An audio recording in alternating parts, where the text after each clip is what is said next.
Hello guys, welcome back to Shivam classes. आज हम जिस मुद्दे पर बात करने वाले हैं वो बहुत ही महत्वपूर्ण मुद्दा है और वो है सर्विकल कैंसर, जिससे हाल ही में जो एक्ट्रेस पूनम पांडे की डेथ हुई है उसके बारे में हम देखने जा रहे हैं कि एग्ज़ाम के दृष्टिकोण से या फिर जैसे हमारे पास कौन कौन सी इन्फॉर्मेशन होनी चाहिए कि भाई जो सर्विकल जो कैंसर होता है वो क्या होता है, उसके सिम्टम्स क्या होते हैं, अगर उसको प्रिवेंट करना हो तो किस प्रकार से कर सकते हैं। तो ये सब चीज़ें जो है हम यहाँ पे देखने वाले हैं। ये न्यूज़ की कटिंग ली है हमने। एक तो Poonam Pandey dies of cervical cancer at the age of 32, fans in disbelief. और आज तक वाले ने छाप रखा है, बहन ने दी पूनम पांडे की मौत की खबर, अब पूरे परिवार के फ़ोन बंद, आखिर क्या है सच।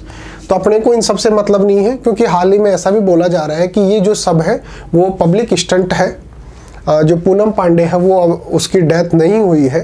जो अपने ट्विटर वगैरह पे और जो सोशल मीडिया है उस पर इस प्रकार की खबरें उड़ रही हैं, क्योंकि लोगों का ये मानना है कि जैसे भाई ये सर्विकल जो कैंसर है वो ऐसी बीमारी नहीं है कि भाई हाथों हाथ पता चलेगा और हाथों हाथ ही मौत हो जाएगी, डेथ हो जाएगी। इसलिए कुछ लोग इस पर विश्वास भी नहीं कर रहे हैं। वो बोल रहे हैं कि ये एक पब्लिक स्टंट भी हो सकता है। उन चीज़ों से हम परे रहते हैं, हम अपने काम की चीज़ देखते हैं कि सर्विकल कैंसर होता क्या है, इसको प्रिवेंट कैसे कर सकते हैं, सिम्टम्स क्या होते हैं। तो उन चीज़ों के बारे में हम देख लेते हैं कि एग्ज़ाम में और क्या क्या पूछा जा सकता है। सबसे पहले तो सर्विकल जो कैंसर होता है वो होता क्या है। तो देखिए, cervical cancer is the growth of cells that start in the cervix. जो फीमेल का जो प्राइवेट पार्ट होता है उसके अंदर जो सर्विक्स होता है उसके अंदर सेल्स की और ग्रोथ की वजह से जो कैंसर होता है उसको बोलते हैं सर्विकल कैंसर। देखिए यहाँ पे ये फीमेल का प्राइवेट पार्ट बता रखा है, इसके अंदर देखिए यहाँ पे सेल्स की और ग्रोथ हो रही है। ये सर्विक्स पार्ट है फीमेल का, तो इसके अंदर क्या हो रहा है, और ग्रोथ हो रही है, और इस और ग्रोथ को हम क्या बोल देते हैं, सर्विकल कैंसर बोल देते हैं। फिर बात आती है कि सर्विक्स क्या होता है। अभी मैंने बात की ना, सर्विकल कैंसर के अंदर सर्विक्स जो होता है उसके अंदर सेल्स में और ग्रोथ होना शुरू हो जाती है। अब बात आती है कि सर्विक्स क्या होता है। Cervix is the lower part of the uterus that connects to the vagina. Vagina और यूट्रस जो होता है फीमेल में, उनको कनेक्ट करने का काम करता है सर्विक्स। यहाँ पे देखिए, ये वजीना है फीमेल की और ये यूट्रस है। यहाँ पे ये यूट्रस, ये वजीना, इनको कनेक्ट करने का काम कौन करता है, सर्विक्स। तो ये सर्विक्स है। यहाँ पर अगर और ग्रोथ होती है सेल्स की तो उसी को बोलते हैं सर्विकल कैंसर। फिर बात आती है कि जो सर्विकल कैंसर जो होता है इसके कारण क्या क्या हो सकते हैं, इसके कॉजेज क्या क्या हो सकते हैं। देखिए, इसके बहुत सारे कारण हो सकते हैं। Various strains of human papilloma virus also called HPV। HPV जो होता है, जिसको ह्यूमन पैपिलोमा वायरस बोलते हैं, roles in the causing of cervical cancer. HPV के कारण ही सर्विकल कैंसर होता है।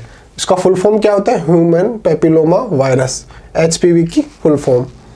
HPV is the common infection that pass through sexual contact. Sexual contact जब किया जाता है उस टाइम अगर जैसे कोई इन्फेक्शन हो जाता है तो उसकी वजह से जो HPV होता है, ह्यूमन पैपिलोमा वायरस, उसकी वजह से सर्विकल कैंसर हो सकता है। और सामान्य जैसे हम देखते हैं तो ये भी कुछ कारण हो सकते हैं जिनके कारण सर्विकल कैंसर हो सकता है। पहला होता है अर्ली मैरिज। अगर किसी की बचपन में शादी कर दी जाती है और बचपन के अंदर वो अगर जैसे सेक्सुअल इंटरकोर्स होता है उसकी वजह से भी यहाँ पर सर्विकल कैंसर होने के चांसेस बहुत बढ़ जाते हैं। क्यों बढ़ जाते हैं, क्योंकि जैसे HPV जो जिसकी हमने बात की, ह्यूमन पैपिलोमा वायरस, इसका एक वैक्सीन लगता है। वो अर्ली एज के अंदर भी लगता है, जैसे 11 से 14 साल में या 11 से 12 साल की एज के अंदर लग सकता है। तो उस एज के अंदर शादी हो जाती है। ये क्या होता है, जैसे जो फीमेल होती है वो सेक्सुअल इंटरकोर्स से पहले ये HPV जो होता है वैक्सीन वो लगता है। अब बचपन के अंदर शादी हो गई तो ये जो सेक्सुअल रिलेशन जो है वो तो पहले से ही बन गए, तो ये HPV जो वैक्सीन होगी वो कारगर नहीं हो सकती है। दूसरा है sexually active at younger as. Younger age का मतलब बहुत कम उम्र के अंदर सेक्सुअल जो इंटरकोर्स होता है वो अगर हो जाता है तो वो भी एक कारण हो सकता है। जैसे मैंने अभी यहाँ पे अर्ली मैरिज के अंदर बात की, वही बात हो गई यहाँ पर sexual active at younger age, कम उम्र के अंदर। क्यों? क्योंकि वो टाइम होता है जब एचपीवी की वैक्सीन लगती है, और उससे पहले अगर सेक्सुअल इंटरकोर्स हो जाता है, अगर सेक्सुअली एक्टिव हो जाती है फीमेल, तो वहाँ पर भी वो कारण हो सकता है। फिर है मल्टीपल सेक्सुअल पार्टनर्स। अगर कोई फीमेल मल्टीपल पार्टनर्स के साथ जो सेक्सुअल इंटरकोर्स रखती है, तो उस वजह से भी यहाँ पर जो कर्वियल जो कैंसर होता है वो हो सकता है। फिर है पुअर जेनिटल हाइजीन। जो जेनिटल हाइजीन होता है, अगर वो पुअर है, कहने का मतलब ठीक से साफ सफाई नहीं की गई है, तो उसकी वजह से भी हो सकता है। फिर है स्मोकिंग। स्मोकिंग की वजह से भी हो सकता है। मल्टीपल प्रेगनेंसी, अगर बार बार जैसे प्रेगनेंसी होती है, उसकी वजह से भी हो सकता है। Weekend immune system. Immune system अगर जैसे कमज़ोर है, उसकी वजह से भी हो सकता है। और ओरल कॉन्ट्रासेप्टिव पिल्स, जैसे प्रेगनेंसी को रिमूव करने के लिए जो पिल्स लेते हैं, जो गोलियां लेते हैं, उनका भी अगर जैसे यूज़ किया जाता है ज़्यादा, तो उस वजह से भी हो सकता है। तो ये कुछ कारण हैं जिस वजह से जो सर्विकल कैंसर जो है वो हो सकता है। फिर नेक्स्ट चलते हैं, सर्विकल कैंसर के सिम्टम्स क्या क्या होते हैं, यानी कि आप किस प्रकार से पहचान सकते हैं कि सर्विकल कैंसर हो सकता है। जिन सिम्टम्स की मैं बात कर रहा हूँ वो अगर किसी फीमेल में दिखते हैं, तो इसका मतलब ये नहीं है कि उसको सर्विकल कैंसर ही है, कुछ और भी हो सकता है। ये कुछ सामान्य लक्षण हैं, सिम्टम्स हैं, जिनसे हम थोड़ा बहुत आइडिया लगा सकते हैं। जिसके बाद जैसे स्क्रीनिंग जो होती है कैंसर की, वो तो करवानी ही है। तो ये जो कुछ थोड़े बहुत हमने यहाँ पे सिम्टम्स देख रहे हैं। पहला है अनयूजुअल वेजिनल ब्लीडिंग। अगर वेजिना के अंदर अनयूजुअल ब्लीडिंग हो रही है, तो वो एक सिम्टम्स होता है। फिर है pain and discomfort during sex. अगर जैसे सेक्सुअल कॉन्टैक्ट के समय पेन हो रहा है या डिस्कम्फर्ट हो रहा है, कंफर्टेबल फील नहीं हो रहा है, तो वो भी एक कारण हो सकता है। Unpleasant smelling vaginal discharge. Vaginal discharge हो रहा है, या फिर जैसे सुगंध जो होती है, स्मेलिंग जो होती है, वो अजीब सी फील होना। फिर है पेल्विक पेन।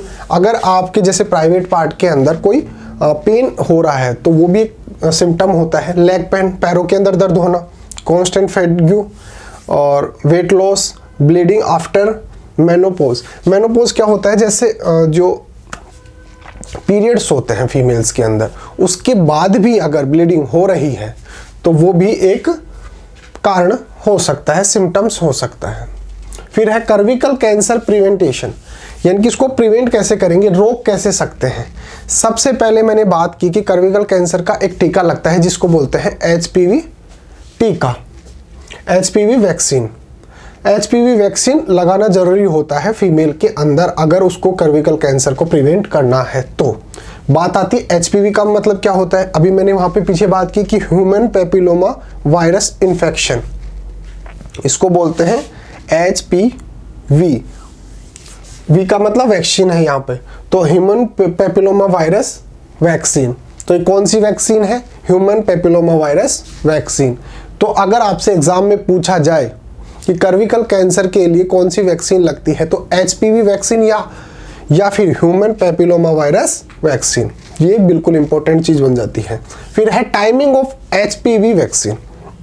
मैंने अभी आपसे बात की कि टाइमिंग भी बहुत जरूरी होती है एचपीवी जो वैक्सीन होती है उसकी। जैसे अभी बात की हमने कि जो कारण होते हैं, उसके अंदर एक तो अर्ली मैरिज की बात की थी, एक यंगर एज के अंदर जो सेक्सुअल कांटेक्ट की वजह से भी हो सकता है, उसकी भी बात की थी। उनमें क्या होता है, जैसे इसकी हम मान के चलते हैं कि भाई जो एज है 11 से 12 साल के अंदर एचपीवी वैक्सीन लगनी चाहिए, ठीक है। अब 11 ये कब होता है, जब वो सेक्सुअल कांटेक्ट करने से पहले, यानी पहले का मतलब ये नहीं है कि भाई 2-4 घंटे पहले, कहने का मतलब जैसे नॉर्मली हम मानते हैं 18 साल के बाद, और हम टीका लगा रहे हैं 11-12 साल के। अगर वो पहले ही एचपीवी वैक्सीन लगाने से पहले ही सेक्सुअली एक्टिव हो जाती है, तो फिर ये जो टाइमिंग है एचपीवी वैक्सीन की वो खराब हो जाती है। फिर है सर्विकल कैंसर स्क्रीनिंग। स्क्रीनिंग भी जरूरी है। जैसे थोड़े बहुत सिम्टम्स आपको लगते हैं, जो भी सिम्टम्स की बात की, अगर सिम्टम्स लगते हैं तो फिर उसकी स्क्रीनिंग, उसकी जांच करवाना भी जरूरी बन जाता है उसको प्रिवेंट करने के लिए। फिर है कॉन्डोम्स। जब सेक्सुअल कॉन्टैक्ट करते समय कॉन्डम्स यूज़ करने चाहिए, क्योंकि हमने एक वहाँ पर कारण ये भी देखा था कि मल्टीपल पार्टनर के साथ सेक्सुअल कॉन्टैक्ट करने की वजह से भी जो सर्विकल कैंसर है वो हो सकता है। तो ये इतना छोटा सा ही टॉपिक था, इसके अंदर हम बता रहे थे कि भाई कौन कौन से कारण हो सकते हैं और कौन कौन सी वैक्सीन लगते हैं। अगर जैसे उसमें आ जाए आपके क्वेश्चन की कौन सी वैक्सीन है तो आप एग्ज़ाम के अंदर अच्छे से कर सकें। तो इस टॉपिक में इतना ही रहेगा। फिर भी अगर आपके मन में कोई क्वेश्चन है तो आप कमेंट करके पूछ सकते हैं, आप पूरा जवाब दिया जाएगा। Okay guys, thank you so much.